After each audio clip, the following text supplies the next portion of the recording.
Well, good afternoon. I'm Pastor Les Chemist. Welcome to Cruisin' the Narrow Road. We're on another ride today. It's the 30th of May, and we are out enjoying a ride through a place called Port Blanford today.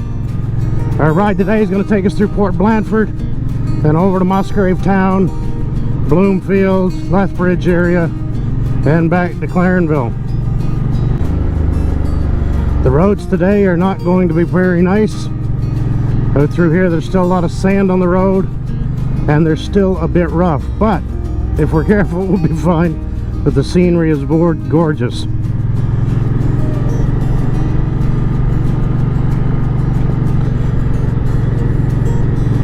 On roads like this you have to be careful. I did a video last year on riding on rough roads, some tips about that. You can reference that up here in the corner. You can see the link to that. These roads that we ride here in Newfoundland get so tore up with frost, and we run studded tires here, steel studs in our tires for the winter, and it chews up the roads, and the frost heaves, and then all the sand that's on them make them tricky in the spring until that gets all washed off. And so it can be intimidating on these roads. You don't want to be trying to break any speed records on them this time of year. Well, not that you should anyway. But anyway, you know, it can be a fearful thing to ride on these roads, and some people just don't want to. Some people just have put their bikes away and don't want to ride anymore. Some have become afraid of the bikes. You know, you have to respect the motorcycle. It is on two wheels. It does, once it stops, it doesn't have the balance. You have to know what you're doing. You have to ride carefully, but you need to treat a bike with respect, because they're not a toy. They're not a joke. But some people live in fear. You know, I suppose really I grew up that way, living in fear. I was a timid kid. I was as a young boy, I was very timid. I was very shy. And scared of things. Didn't take a lot to scare me. I was scared of the dark as a kid. I was scared of the thunder and lightning. And I was I was a timid kid. I wasn't the one to go out and speak in public. I wasn't one to approach other people.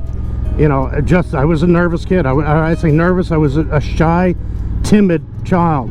And there was an element of fear there. But as I've gotten older, that has changed. I suppose maturity changes it. But there are some of the fears that God has done a great work in me and helped me understand a verse in Timothy that says that God has not given us the spirit of fear, but of power and of love and of a sound mind.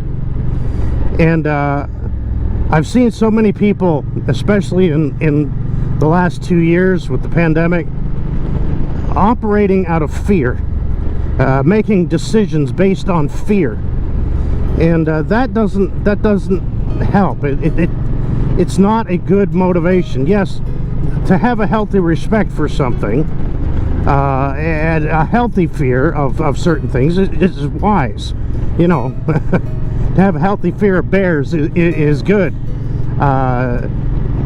but this paralyzing fear, this fear that we can't leave our homes, this fear of even talking to other people or touching other people or being around other people, has I see it having really just dismantled our society in a lot of ways. And that type of fear is not of God. That fear is paralyzing. And you know, God helped me get past a bunch of that, because there was some paralyzing fears, some irrational fears in my life that, you know, they were debilitating at times for me, and as a young man, not a, you know, and somewhere in there God helped me see through his word that he's not given us the spirit of fear. That's not of God. That's Satan just trying to inhibit us, to try and keep us from being effective for God. And So, you know, I've seen God work in me and change me so that fear did not govern me. Fear did not rule me. A healthy fear, a healthy respect, yes, but not a debilitating fear that overtakes my life. And through all of that, God has taken the shy, quiet little kid and made me a pastor, made me somebody who actually doesn't mind getting up in front of people. In fact, I enjoy speaking and preaching. I enjoy this YouTube thing. Yes, I know I'm alone on the bike, but the thought of my voice and my face, my videos going potentially worldwide on the web, on the internet, that can be a fearful thing, and it is something to be respected, yes. But God has given me the ability to step past those fears and trust Him with the outcomes, and trust Him with the strength to overcome and do these things. And as a result, God has given me and allowed me to enjoy an incredibly full life. Incredibly full. I have had literally one adventure after another.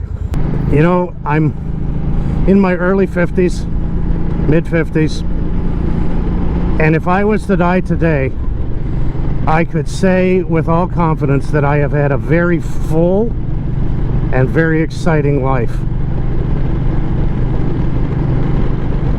And God has blessed me so much. The adventures I've had, some of them might seem like they're impossible, but God has taken me through some crazy things.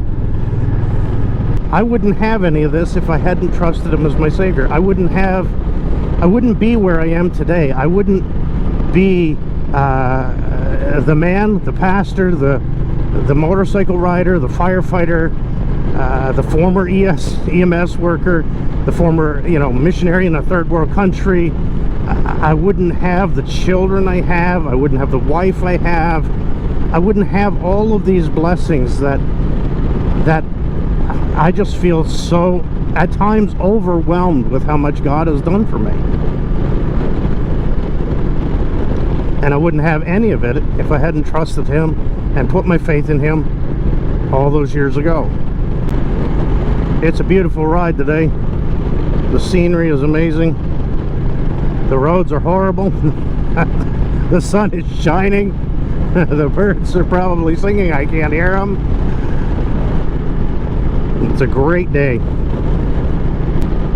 I hope you've enjoyed the video this afternoon. It's just been a quick spiritual talk, but I hope you've enjoyed the video today. If you did, please give it a thumbs up, and don't forget to subscribe if you've never done so, and click that little bell icon to be notified of any new videos. Thanks for joining me today on this ride. May God bless you. Have a great day.